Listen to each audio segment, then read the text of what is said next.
आज मैं आपको ऐसी मूवी के बारे में बताऊंगा जो थिएटर में तो फ्लॉप थी लेकिन लोगों के दिल जीत गई थी। Yes, I am talking about the movie called Tamasha, Ranbir Kapoor और Deepika Padukone and directed by none other than Imtiaz Ali. हाल ही में जब मैंने इम्तियाज अली सर का जब इंटरव्यू देखा था तब उन्होंने कहा था कि बहुत सारे लोग आज भी उनको अप्रिशिएट करते हैं तमाशा मूवी के लिए। हालांकि ये मूवी उतना अच्छा परफॉर्म नहीं कर पाई थी थिएटर वाइज, बट आज भी अगर कोई दुविधा में है कि पैशन फॉलो करे या प्रोफेशन या मतलब मन का करे या दूसरों का, तो ये मूवी बहुत सारे लोग रिकमेंड करते हैं। क्या है इस मूवी में, क्यों लोग आज भी एक फ्लॉप मूवी को इतना अप्रिशिएट कर रहे हैं, तो आइए जानते हैं ऐसी 5 चीजें जो हम इस मूवी से सीख सकते हैं। My name is Omkar and welcome to movies outlook. तो चलिए शुरू करते हैं। The first point is be alone.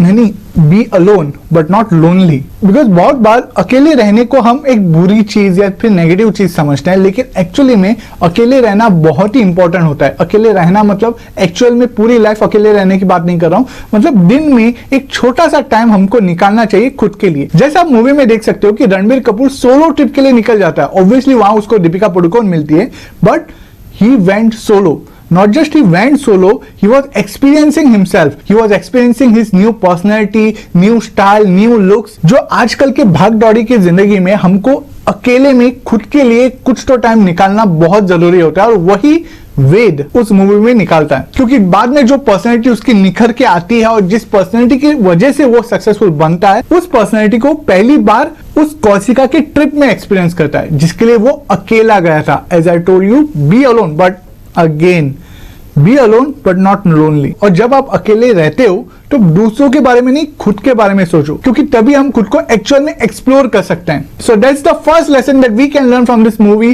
That is be alone but not lonely, to think about yourself. The second is Don't silence your real personality. Ved was continuously hiding his personality. जैसा आप movie में देख सकते हो कि जो उसकी खुल्लम खुल्ला टाइप डॉन वाली जो पर्सनैलिटी थी वो हमेशा उसको छुपा के रखता था, मतलब प्राइवेट रखता था, और बाहर एक मतलब नॉर्मल जैसे इंसान होता है वैसे बिहेव करने की कोशिश करता था। That's not wrong, but that's not him.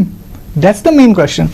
देखो, हर किसी की एक अलग अलग पर्सनैलिटी होती है। ऑब्वियसली किसी स्पेसिफिक जगहों पे हमको सीरियस रहना चाहिए, किसी स्पेसिफिक जगहों पे हंसना ही चाहिए, लेकिन in general we should not lose our personality और ट्राई टू सैबोटाज इट। क्योंकि अगर हम अपने रियल पर्सनैलिटी को दबाने की कोशिश करते हैं और इसमें अगर सक्सेसफुल भी होते हैं तो ये ज्यादा दिन तक रहेगा नहीं, बिकॉज एक ना एक दिन आउट ऑफ सफरिंग या फ्रस्ट्रेशन आप इसको छोड़ ही दोगे। तो सफरिंग और फ्रस्ट्रेट होके इस फेक पर्सनैलिटी को निकालने से अच्छा अभी निकाल लो। So that was the second सीख जो हम इस मूवी से सीख सकते हैं, बिकॉज जब वो अपनी फेक पर्सनैलिटी निकालता है, we know what happens. The third and my favorite is we are our own creators. ये वो सीन है जो मूवी का ट्विस्ट बोलते हैं, जब उस बूढ़े बाबा को वो पूछता है कि मेरी कहानी में आगे क्या होगा, बताओ क्या होगा, और तब वो बूढ़े बाबा क्या कहते हैं, अपनी कहानी तो मुझसे पूछ रहा है। मन में हीर लिए और हीर खोजे वीराने में। वो उसको ये रियलाइज करवाता है कि हम हमारे क्रिएटर है, हमारे साथ जो अच्छा होता है जो बुरा होता है वो हमारी वजह से ही होता है। बहुत बार ये एक फनी चीज है कि हम आज भी बहुत बार हमारे फ्यूचर के बारे में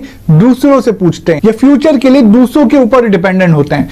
हमारा सक्सेस और हमारा फेलियर हमारे ही हाथ में होता है, और वही वेद को उस मूवी में रियलाइज होता है। ऑब्वियसली उसके बाद उसका खुद का शो होता है, वो सक्सेसफुल होता है, और जो कन्विंस नहीं हो रहे थे उनको भी कन्विंस करता है, बिकॉज वो खुद कन्विंस हो गया था कि he is the creator of his life. So that was the third lesson that we can learn from this movie. Now the fourth one is, ये बहुत लोगों को पता होने के बाद भी लोग इग्नोर करते हैं, and that is it's never too late. जैसे मूवी में आपने देखा होगा कि जब वेद को पता चलता है कि उसका रियल पैशन क्या है, उसको रियल में क्या करना है, लेकिन फिर भी वो डायलेमा में रहता है, क्योंकि उसको लगता है कि नाउ इट्स टू लेट। अभी वो जितना आगे बढ़ चुका है अब वापस नहीं आ सकता, वापस से जीरो से स्टार्ट नहीं कर सकता। ऑलरेडी उसके पास जॉब है, एक अच्छा रेपो है, उसने पढ़ाई की, पढ़ाई पे माँ बाप ने पैसे भी इन्वेस्ट किए।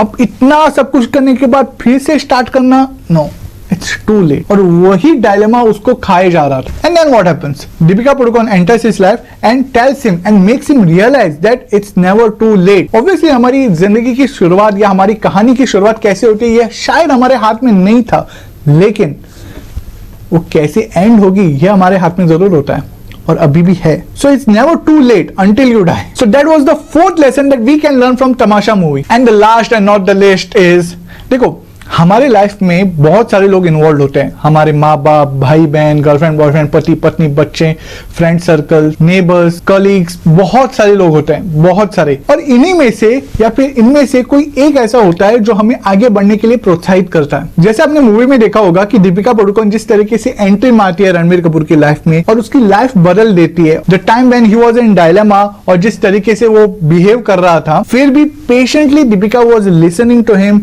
she was counseling him and she was there with him। मतलब बहुत सारे लोग हमारी लाइफ में हमें आगे बढ़ने के लिए प्रोत्साहित करते हैं, और नॉट जस्ट प्रोत्साहित करते हैं, इवन हमको हेल्प भी करते हैं। इट जस्ट दैट कि हम उनको रिकॉग्नाइज नहीं कर पाते। ये मूवी हमको यही बात बताती है कि हमारी लाइफ में भी दीपिका जैसे बहुत सारे लोग होते हैं। ऑब्वियसली शायद वो हमारे माँ बाप हो सकते हैं, भाई बहन हो सकते हैं, बच्चे हो सकते हैं, गर्लफ्रेंड बॉयफ्रेंड, पति पत्नी, या दोस्त, या कलीग्स, या कोई भी हो सकता है। What matters is you should be able to recognize them. So that's the fifth and most important learning of the movie. So that was the 5 things that we can learn from the movie, and also I recommend this movie to anyone who is in dilemma with regards to his passion, उसके मन का कुछ करना है लेकिन कर नहीं पाते हैं या ऐसा कुछ। तो अगर आप ऐसी स्थिति में हो तो ये मूवी जरूर देखना, शायद कुछ आइडिया आ जाए।